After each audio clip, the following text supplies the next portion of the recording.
L'aube grisâtre se levait péniblement sur le port historique de Concarneau, noyant lentement les dizaines de bateaux de pêche dans une brume épaisse et persistante qui sentait l'iode marin et les algues séchées par le vent nocturne.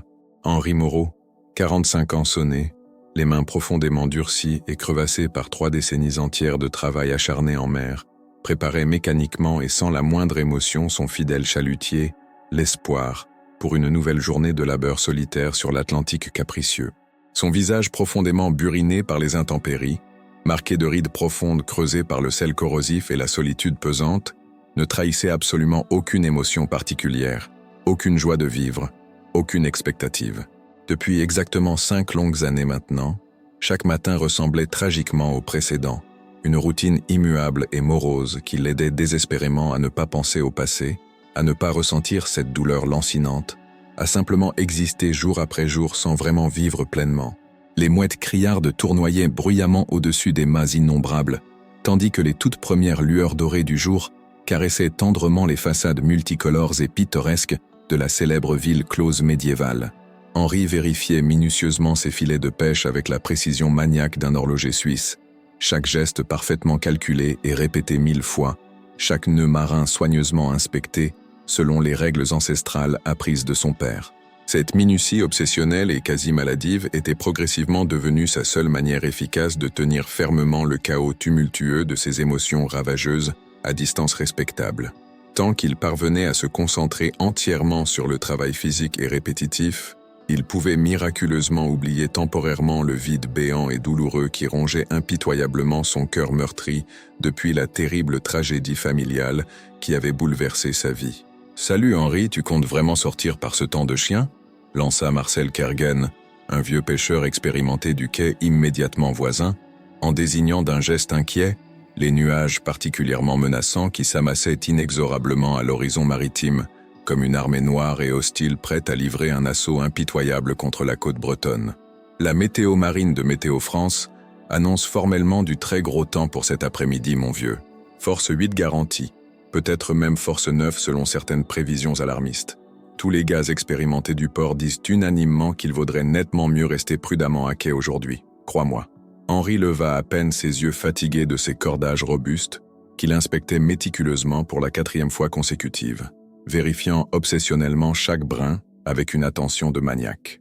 Le poisson ne se pêche certainement pas au chaud douillet dans un café Marcel, tu devrais le savoir depuis le temps, répondit-il d'une voix particulièrement rauque et cassée par des années de tabac et d'embrun, sans même daigner esquisser la plus petite ombre d'un sourire amical. Et puis franchement, j'ai déjà vu bien pire que ça au cours de ma longue carrière. La mer, elle me fait absolument pas peur. Tu le sais parfaitement bien depuis toutes ces années. Marcel secoua tristement sa tête grisonnante avec une résignation profonde, habitué depuis bien trop longtemps maintenant à la froideur délibérée et blessante de son ancien ami de toujours, son voisin de quai depuis 15 ans. Il se souvenait encore avec une nostalgie douloureuse du temps infiniment béni où Henri était complètement différent, radicalement transformé, quand sa chair claire et la petite Margot aux boucles dorées l'attendaient fidèlement et amoureusement sur le quai de Pierre chaque soir au retour triomphal de la pêche quotidienne, quand son rire chaleureux et communicatif résonnait joyeusement dans absolument tous les bistrots animés du vieux port traditionnel, quand il était systématiquement le tout premier à offrir spontanément son aide précieuse aux jeunes marins débutants, en difficulté financière ou technique.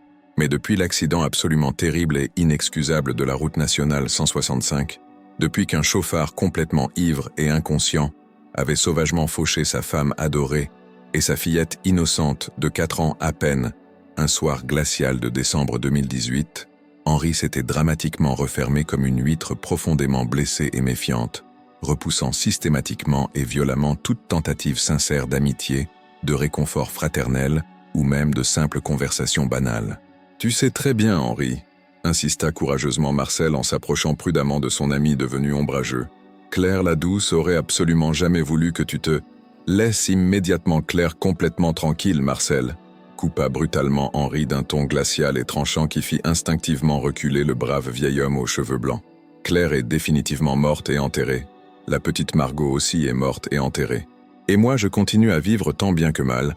Un point c'est absolument tout. » Fin de la discussion. Vers 9 heures précises comme chaque matin, Henri largua méthodiquement les amarres épaisses avec des gestes mécaniques et particulièrement brusques, dirigeant ensuite l'espoir vers le large infini, fendant résolument la houle déjà bien formée, avec une détermination presque agressive et défiante pour les éléments déchaînés. Le bateau courageux, bien que visiblement vieillissant et montrant quelques signes préoccupants de fatigue après 15 longues années de bons et loyaux services acharnés, ronronnait encore fidèlement sous ses mains expertes et rassurantes. Il connaissait désormais par cœur chaque vibration caractéristique du moteur diesel allemand, chaque craquement familier de la coque en acier renforcé, chaque réaction prévisible de l'embarcation courageuse face aux caprices imprévisibles de l'océan Atlantique.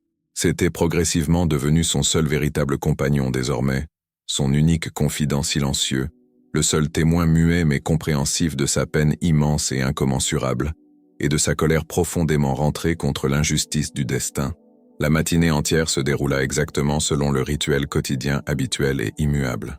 Henri jeta méthodiquement ses filets perfectionnés dans les zones particulièrement poissonneuses, qu'il fréquentait religieusement depuis des années d'expérience, au large des mystérieuses îles Glénan aux eaux cristallines réputées. Le vent océanique forcissait progressivement et de manière inquiétante, faisant dangereusement danser les vagues de plus en plus hautes et agressives autour de son embarcation courageuse mais solitaire. L'air marin se chargeait lentement d'une électricité palpable, cette tension atmosphérique si particulière et reconnaissable qui précède invariablement les grandes tempêtes atlantiques légendaires redoutées des marins expérimentés. Mais Henri n'était certainement pas homme à rebrousser chemin lâchement face à un peu de houle maritime, même particulièrement violente et intimidante pour d'autres marins moins expérimentés. La mer houleuse était progressivement devenue sa vraie maison spirituelle, son refuge ultime et incontournable, le seul endroit authentique au monde où il se sentait encore vaguement et sincèrement vivant malgré sa douleur, où cette souffrance permanente et lancinante se muait miraculeusement en défis purement physiques et surmontables. Le poisson mordait remarquablement bien ce matin-là, comme si toutes les créatures marines pressentaient instinctivement la tourmente météorologique à venir et se montraient par conséquent beaucoup plus agressives et téméraires dans leurs attaques. Henri remonta successivement plusieurs magnifiques barres argentées et quelques superbes dorades royales qui se débattaient encore furieusement dans ses filets professionnels. Pour la première fois depuis de nombreuses semaines moroses, il esquissa quelque chose qui ressemblait vaguement à un sourire de satisfaction authentique. Au moins, cette journée périlleuse ne serait pas complètement perdue financièrement parlant. C'est précisément vers 14h15 que la situation météorologique se dégrada brutalement et de manière absolument spectaculaire, dépassant même les prévisions alarmistes de Météo France. Les nuages noirs et menaçants qui s'amassaient dangereusement depuis le petit matin crevèrent subitement d'un coup comme un barrage gigantesque qui lâche définitivement, déversant instantanément une pluie torrentielle et glacée sur l'océan Atlantique, déjà sérieusement agité par des vents contraires.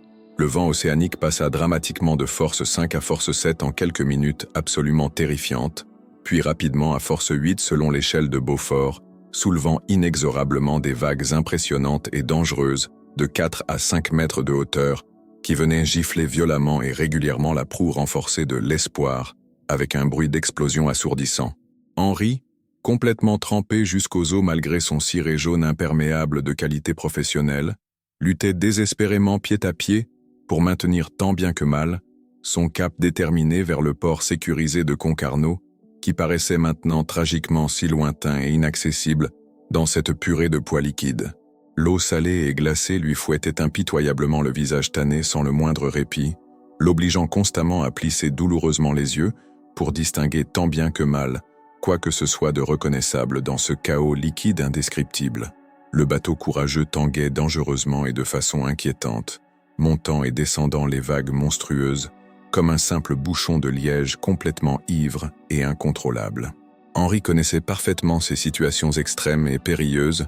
Pour l'avoir vécu maintes fois, il possédait incontestablement l'expérience nécessaire et le sang-froid légendaire indispensable, mais il devait honnêtement reconnaître que cette tempête particulière était nettement plus violente et imprévisible que toutes les prévisions optimistes annoncées. Les vagues atteignaient maintenant 6 mètres de hauteur et déferlaient avec une rage inouïe, menaçant sérieusement de faire chavirer l'Espoir à chaque assaut répété. C'est précisément dans ce chaos indescriptible de vents hurlants et d'embruns complètement aveuglants qu'il l'aperçut distinctement pour la toute première fois. D'abord, il crut sincèrement et raisonnablement à une hallucination visuelle provoquée par la fatigue. Un simple morceau de bois flotté dérivant ou un débris quelconque ballotté innocemment par les flots déchaînés et imprévisibles. Son cerveau, surmené par l'effort physique constant et l'adrénaline pure, lui jouait sûrement des tours particulièrement cruels.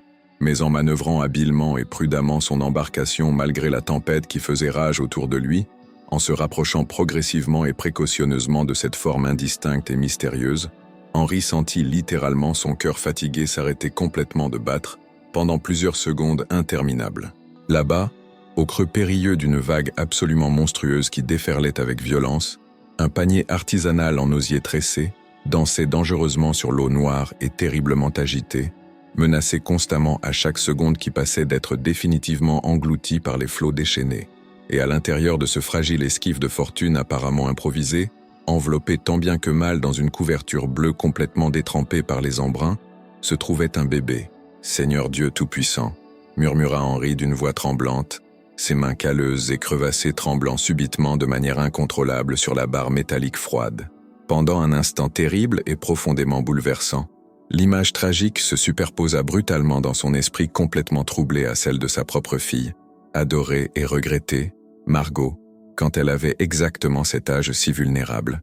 3 mois tout au plus, peut-être 4 selon ses souvenirs douloureux, les mêmes petits poings innocents serrés, le même visage paisible et angélique malgré la situation absolument désespérée et critique, la même vulnérabilité touchante et déchirante qui lui transperçait instantanément le cœur endurci.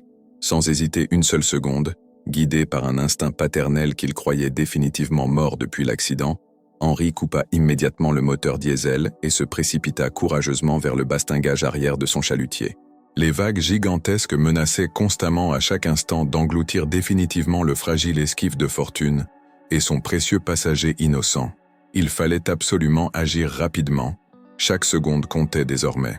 Armé de sa gaffe professionnelle la plus longue, Henri tendit résolument le bras aussi loin que physiquement possible, luttant désespérément contre le tangage violent et imprévisible de son bateau malmené par la tempête. À la première tentative courageuse mais infructueuse, la gaffe métallique ne parvint pas à atteindre le panier qui dérivait rapidement. À la deuxième tentative plus déterminée, Henri réussit à l'effleurer mais le courant puissant l'emporta aussitôt. Son cœur battait la chamade, la panique commençait à l'envahir progressivement. À la troisième tentative désespérée, mobilisant toutes ses forces et son expérience de sauveteur, il réussit finalement à accrocher solidement une des anses robustes du panier et le hissa précautionneusement à bord, avec une force née de l'urgence absolue et de la détermination paternelle. Le bébé était vivant, miraculeusement, incroyablement vivant malgré les circonstances dramatiques. Ses grands yeux bleus innocents s'ouvrirent lentement et se posèrent directement sur Henri, avec une confiance inexplicable et bouleversante, comme s'il savait instinctivement qu'il était maintenant définitivement en sécurité entre de bonnes mains protectrices. Pas un pleur, pas un gémissement de détresse, juste ce regard intense et perçant qui transperça immédiatement l'âme endurcie du marin solitaire et désabusé. « Comment tu as bien pu survivre courageusement là-dedans, mon petit bonhomme ?» chuchota tendrement Henri, en berçant maladroitement mais affectueusement l'enfant contre sa poitrine protectrice. Ses gestes paternels, complètement rouillés par 5 longues années de célibat forcé et douloureux, retrouvaient pourtant naturellement et miraculeusement les automatismes instinctifs de la paternité responsable. Il enveloppa délicatement le bébé dans une couverture sèche et chaude trouvée dans sa cabine personnelle et remit immédiatement le cap sur Concarneau, le cœur battant d'une émotion profonde qu'il avait sincèrement cru définitivement morte depuis l'accident tragique. C'est seulement une fois complètement à l'abri dans la cabine chauffée qu'Henri examina plus attentivement et méthodiquement le panier artisanal. Au fond, soigneusement protégé par un morceau de plastique transparent, se trouvait une enveloppe blanche. D'une main tremblante d'émotion, il l'ouvrit précautionneusement et découvrit une lettre manuscrite rédigée d'une écriture féminine précipitée mais lisible. « À celui qui trouvera mon fils bien-aimé, je vous en supplie de tout mon cœur, protégez-le comme votre propre enfant. Je m'appelle Émilie Dubois, j'ai exactement 22 ans, et je n'ai malheureusement plus d'autre choix que cette solution désespérée. Thomas, son père biologique, me menace constamment de mort si je ne reviens pas immédiatement à la maison. J'ai réussi à fuir courageusement mais je ne peux absolument pas emmener mon bébé dans ma fuite périlleuse. C'est beaucoup trop dangereux pour lui. Je me cache actuellement quelque part sur la côte bretonne, près du village de Pont-Aven. Si vous lisez cette lettre, c'est que la mère a miraculeusement exaucé ma prière désespérée. Prenez soin de lui comme de la prunelle de vos yeux. Il s'appelle Lucas, et c'est tout mon univers. Je reviendrai absolument le chercher, dès que je le pourrai en toute sécurité, je vous le promets solennellement. En attendant, voici tous les papiers médicaux officiels et son carnet de santé complet. Il a exactement 3 mois et demi. Il représente littéralement tout pour moi dans cette vie. Merci infiniment de lui sauver la vie. Émilie Dubois. Henri relut attentivement la lettre bouleversante 3 fois consécutive, ses mains calleuses et crevassées, tremblant de plus en plus violemment à chaque lecture supplémentaire. Une mère désespérée et courageuse avait confié son enfant le plus précieux aux vagues imprévisibles, en espérant désespérément un miracle salvateur. Et c'est lui, Henri Moreau, l'homme profondément brisé et désabusé qui avait définitivement renoncé à l'amour et à l'espoir depuis la tragédie familiale, qui était mystérieusement devenu cet improbable sauveur providentiel choisi par le destin. Le petit Lucas gazouillait doucement et innocemment dans ses bras protecteurs, totalement inconscient du drame humain terrible qui entourait sa jeune existence fragile et précieuse. Pour la première fois depuis exactement 5 longues années douloureuses, Henri sentit quelque chose de profondément enfoui se réveiller lentement mais sûrement au fond de son cœur endurci par la souffrance. Une responsabilité nouvelle et écrasante. Une mission sacrée qui dépassait sa propre personne. Peut-être même un nouveau souffle de vie authentique qu'il n'osait pas encore nommer. La tempête se calmait progressivement mais régulièrement. Et le port familier et rassurant de Concarneau apparaissait déjà distinctement à l'horizon brumeux, ses lumières chaleureuses, scintillant comme des étoiles bienveillantes, dans la grisaille persistante de l'après-midi bretonne. Henri savait instinctivement et certainement que sa vie venait de basculer définitivement et irrémédiablement. Il n'était plus seulement Henri Moreau, le marin solitaire et ombrageux redouté par tous. Il était maintenant le protecteur attitré du petit Lucas, et il devait absolument retrouver Émilie coûte que coûte pour lui rendre son enfant et l'aider à reconstruire une nouvelle vie loin de la violence conjugale. Cette jeune femme courageuse qui avait eu l'incroyable courage désespéré de confier son bébé à l'océan méritait incontestablement qu'on l'aide généreusement à échapper définitivement à son cauchemar personnel. Une fois l'espoir solidement amarré au quai habituel, Henri se retrouva confronté à une réalité pratique qu'il n'avait absolument pas anticipée. Comment s'occuper convenablement d'un bébé de 3 mois et demi quand on vit seul sur un chalutier depuis des années? Il n'avait littéralement rien. Ni biberon, ni lait maternel, ni couche, ni vêtements adaptés, ni aucun équipement puéricole indispensable. Lucas commençait d'ailleurs à s'agiter légèrement dans ses bras, émettant de petits cris plaintifs qui signifiaient probablement qu'il avait faim ou soif. Marcel, qui attendait patiemment sur le quai avec un air inquiet, écarquilla littéralement les yeux, en voyant Henri descendre précautionneusement de son bateau, en tenant délicatement un bébé emmitouflé contre sa poitrine. « Henri, bon sang, qu'est-ce que c'est que cette histoire invraisemblable ?» s'exclama le vieux pêcheur expérimenté en se rapprochant rapidement, sa curiosité naturelle piquée au vif. « D'où sort ce petit bout de chou ? Je l'ai trouvé en mer, Marcel, » répondit simplement Henri en évitant soigneusement de croiser le regard perçant de son voisin de quai. Il flottait dans un panier, au beau milieu de la tempête. Sa mère l'a abandonné volontairement là-bas. Marcel secoua énergiquement la tête, complètement abasourdi par cette révélation extraordinaire. « Tu plaisantes, j'espère ? Un bébé abandonné en pleine mer ? Mais enfin, Henri, il faut immédiatement prévenir la gendarmerie maritime et les services sociaux compétents. Ce n'est pas normal du tout cette histoire abracadabrante. » « Non, Marcel, » coupa fermement Henri, avec une détermination nouvelle, qui surprit considérablement le vieil homme. « Pas encore, pas maintenant. Cette femme fuit quelqu'un de dangereux, quelqu'un qui la menace de mort. Si j'alerte immédiatement les autorités officielles, elles vont lancer une enquête administrative, et ce salaud va peut-être la retrouver avant nous. Je dois d'abord la localiser et m'assurer qu'elle est définitivement en sécurité. » Marcel observa attentivement son ami transformé.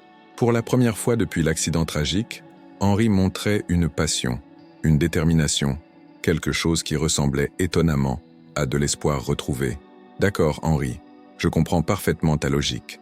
Mais comment vas-tu te débrouiller concrètement avec ce petit bout ? Tu n'as aucune expérience récente avec les bébés. » Henri regarda tendrement Lucas qui le fixait de ses grands yeux bleus innocents et confiants. « Je vais apprendre rapidement, Marcel. J'ai déjà été papa autrefois. Les gestes reviendront naturellement. Mais j'aurai effectivement besoin d'aide pour commencer et m'organiser correctement. Marcel sourit pour la première fois depuis longtemps en regardant son ami. Ma Brigitte sera absolument ravie de t'aider généreusement, Henri. Elle adore les bébés et elle a élevé 4 enfants. Viens donc à la maison immédiatement. Nous avons encore tous les anciens équipements de nos petits-enfants dans le grenier poussiéreux. 25 minutes plus tard, Henri se retrouvait dans la cuisine chaleureuse et accueillante de Marcel et Brigitte Kergen, une femme robuste et maternelle de 60 ans, qui avait immédiatement pris Lucas dans ses bras expérimentés dès qu'elle avait appris l'histoire extraordinaire. Elle examina professionnellement le bébé avec la compétence d'une grand-mère aguerrie. Il a l'air en parfaite santé malgré son aventure maritime, le brave petit, constata-t-elle avec satisfaction, en vérifiant délicatement ses réflexes et sa température corporelle. Mais il a manifestement faim et soif, et sa couche doit absolument être changée rapidement. Henri, tu vas rester dîner avec nous ce soir, le temps que nous t'expliquions tous les gestes essentiels et que nous préparions ensemble le matériel indispensable. Henri acquiesça silencieusement, bouleversé par tant de générosité spontanée après des années d'isolement volontaire. Brigitte prépara expertement un biberon avec du lait premier âge, qu'elle avait eu la prévoyance d'acheter en urgence à la pharmacie du port, changea délicatement la couche souillée avec des gestes précis et professionnels, puis tendit le bébé repu à Henri. « Maintenant, raconte-nous exactement toute cette histoire depuis le début, Henri », demanda gentiment Marcel en servant généreusement 3 bols de cidre breton. « Comment comptes-tu procéder concrètement pour retrouver cette malheureuse Émilie dans la nature ?» Henri sortit précautionneusement la lettre froissée de sa poche et la lut intégralement à haute voix à ses amis fidèles. Brigitte essuya discrètement une larme émue, touchée par le sacrifice maternel d'Émilie. « Cette pauvre petite a dû vivre un véritable enfer pour en arriver à une décision aussi désespérée et dramatique, murmura-t-elle avec compassion. Les hommes violents ne lâchent jamais facilement leurs victimes, malheureusement. Elle dit qu'elle se cache quelque part près de Pont-Aven, réfléchit Henri à haute voix en berçant machinalement Lucas qui s'endormait paisiblement. C'est un secteur assez étendu avec de nombreux petits villages isolés, des fermes abandonnées, des résidences secondaires inoccupées en cette saison. Elle a pu se réfugier n'importe où dans un rayon de 20 km. Marcel se leva énergiquement et alla chercher une carte détaillée de la région dans son bureau personnel. Pont-Aven, Névez, Ric-sur-Bellon, Trégunc, il y a effectivement des dizaines d'endroits où une jeune femme peut se cacher discrètement. Mais nous avons un avantage considérable, Henri. Nous connaissons parfaitement toute la côte et tous les habitants permanents du secteur. Si une inconnue traîne dans le coin depuis quelques jours, quelqu'un l'aura forcément remarqué. Brigitte approuva chaleureusement cette logique pratique. Exactement, Marcel. De plus, une jeune femme seule et manifestement en détresse attire naturellement l'attention et la sympathie des commerçants locaux, des cafetiers, des boulangers. Il suffit de poser intelligemment les bonnes questions aux bonnes personnes. Henri sentit pour la première fois depuis longtemps une lueur d'espoir authentique s'allumer dans sa poitrine douloureuse.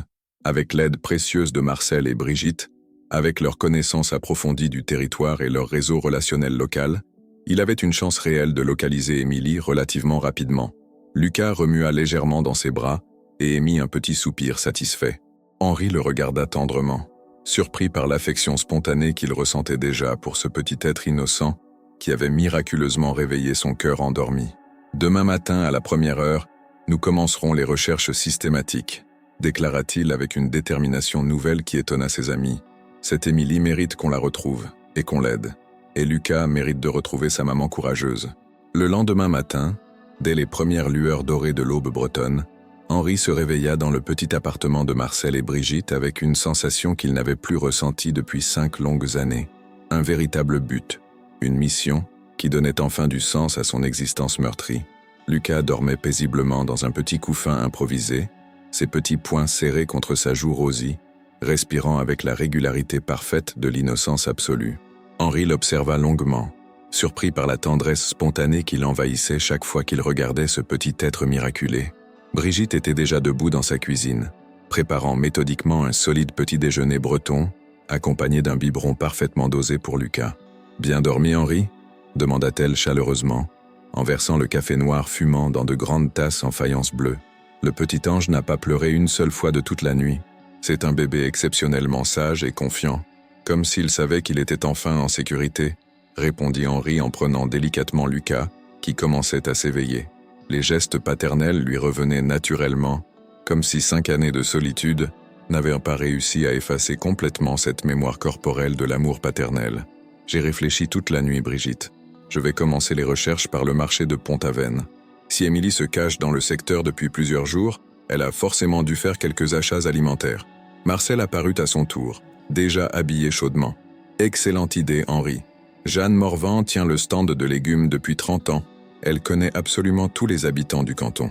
Si une étrangère a acheté ne serait-ce qu'une baguette dans le coin, Jeanne s'en souviendra parfaitement. Après avoir nourri Lucas, Henri prit la route côtière vers Pont-Aven, son cœur battant d'une anticipation mélangée d'espoir et d'appréhension.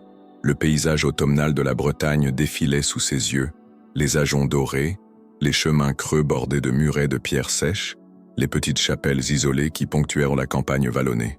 Le marché hebdomadaire battait son plein quand Henri arriva vers 9 heures. Henri se dirigea directement vers le stand de Jeanne Morvan, une femme énergique d'une 60aine d'années aux cheveux gris tirés en chignon strict. « Tiens donc, Henri Moreau, ça fait un bail qu'on ne t'avait pas vu par ici », s'exclama-t-elle en découvrant le bébé dans les bras du marin. « Et qui est ce petit trésor ?» Henri expliqua patiemment toute l'histoire du sauvetage en mer, en insistant sur l'urgence de retrouver la mère biologique. Jeanne l'écouta attentivement, hochant gravement la tête à chaque détail. Une jeune femme brune d'une 20aine d'années, avec l'air traqué, Jeanne fronça les sourcils, fouillant dans sa mémoire. « Oui, je me souviens, avant-hier matin, vers 8 heures, une petite jeune correspondant à cette description est venue acheter du pain chez Yann le boulanger. Elle payait en petite monnaie et regardait constamment par-dessus son épaule, comme si elle avait peur qu'on la suive. Le cœur d'Henri s'accéléra. Elle a dit quelque chose sur l'endroit où elle logeait ? Non, mais Yann a remarqué qu'elle était venue à pied depuis la direction de Trémalo, par le petit chemin qui longe la Veine. Il y a plusieurs vieilles fermettes abandonnées dans ce secteur. Si j'étais à sa place et que je voulais me cacher, c'est exactement là que j'irais. Henri remercia chaleureusement Jeanne et confirma ses informations à la boulangerie. Yann Kerguelen confirma le témoignage en ajoutant des détails. « Cette jeune femme m'a fait de la peine, Henri. Elle avait les yeux rouges comme si elle avait beaucoup pleuré, et des bleus sur les bras qu'elle essayait de cacher. On sent ces choses-là quand on a une fille du même âge. » Armé de ces précieuses informations, Henri remonta dans sa voiture et prit la direction de Trémalo, Lucas gazouillant paisiblement sur son siège. Le chemin serpentait à travers une campagne de plus en plus sauvage, ponctuée de fermes en ruine. Henri scrutait attentivement chaque bâtiment abandonné, cherchant des signes de présence humaine récente. C'est en arrivant près de la chapelle de Trémalo qu'il l'aperçut enfin. Une mince colonne de fumée blanche s'élevait discrètement derrière un bosquet de châtaigniers. Son cœur se mit à battre la chamade. Il gara prudemment la voiture et prit Lucas dans ses bras avant de se diriger à pied vers la source de cette fumée. La fermette était effectivement abandonnée depuis des années, ses volets fermés et sa façade envahie par le lierre. Mais Henri remarqua les détails qui trahissaient une occupation récente. La porte légèrement entr'ouverte, quelques traces de pas dans la terre humide et cette fumée qui s'élevait de la cheminée. Henri s'approcha prudemment, Lucas serré contre sa poitrine, et frappa délicatement. « Émilie » appela-t-il doucement. « Émilie Dubois, n'ayez pas peur, je viens vous ramener Lucas. » Le silence fut si long qu'Henri crut s'être trompé, puis il entendit des pas précipités à l'intérieur. La porte s'entr'ouvrit sur le visage amaigri et terrifié d'une très jeune femme aux cheveux bruns en désordre. « Qui êtes-vous » chuchota-t-elle d'une voix tremblante. « Comment avez-vous su que j'étais là ? Thomas vous a envoyé ? Je m'appelle Henri Moreau, je suis marin-pêcheur à Concarneau, répondit Henri de la voix la plus rassurante possible. C'est moi qui ai trouvé Lucas hier en mer, dans le panier que vous aviez confié aux vagues. Regardez, il va parfaitement bien. » En apercevant son bébé, Émilie éclata en sanglots incontrôlables, toute sa peur se transformant en soulagement et en joie maternelle. « Lucas, mon petit Lucas !» Elle tendit désespérément les bras, et Henri le lui rendit immédiatement, ému aux larmes par ses retrouvailles. Émilie serra son fils contre son cœur en pleurant de bonheur, murmurant des mots tendres, vérifiant qu'il n'avait aucune blessure, couvrant son petit visage de baisers. Lucas semblait reconnaître sa mère et gazouillait joyeusement. « Comment avez-vous fait pour le retrouver si vite ?» sanglota Émilie sans lâcher son bébé. « J'ai passé 2 jours à me demander s'il était encore vivant.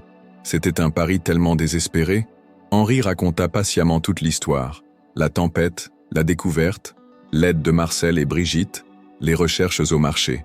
Émilie l'écoutait religieusement, berçant Lucas. « Vous avez risqué votre vie pour sauver un inconnu » murmura-t-elle avec reconnaissance. « Pourquoi » Henri hésita avant de répondre. Parce que j'ai moi aussi perdu un enfant, Émilie. Ma petite fille Margot et ma femme Claire sont mortes dans un accident il y a 5 ans. Depuis, je vivais comme un mort vivant. Votre Lucas m'a rappelé pourquoi la vie vaut la peine d'être vécue. Émilie le regarda avec compassion. Je suis désolé pour votre famille, Henri. Merci du fond du cœur. Mais maintenant, que va-t-il nous arriver? Thomas va finir par me retrouver. Henri se leva avec détermination. Vous n'allez plus fuir Émilie. Marcel connaît un excellent avocat à Quimper. Nous allons porter plainte contre Thomas, obtenir une ordonnance de protection. En attendant, vous n'êtes plus seul. Nous allons vous aider à reconstruire votre vie. Pour la première fois, Émilie esquissa un sourire d'espoir. Vous feriez ça pour nous? Henri regarda tendrement Lucas qui s'endormait dans les bras de sa mère. Parfois, sauver quelqu'un d'autre, c'est se sauver soi-même. Vous m'avez rendu la capacité d'aimer à nouveau. 3 mois plus tard, Émilie avait trouvé un appartement près du port de Concarneau, un travail et une nouvelle famille de cœur avec Henri, Marcel et Brigitte. Thomas avait été condamné pour violence conjugale. Henri avait retrouvé goût à la vie, partageant ses soirées entre son chalutier et cette famille recomposée qui avait guéri son cœur brisé. Parfois, les miracles arrivent vraiment par la mer.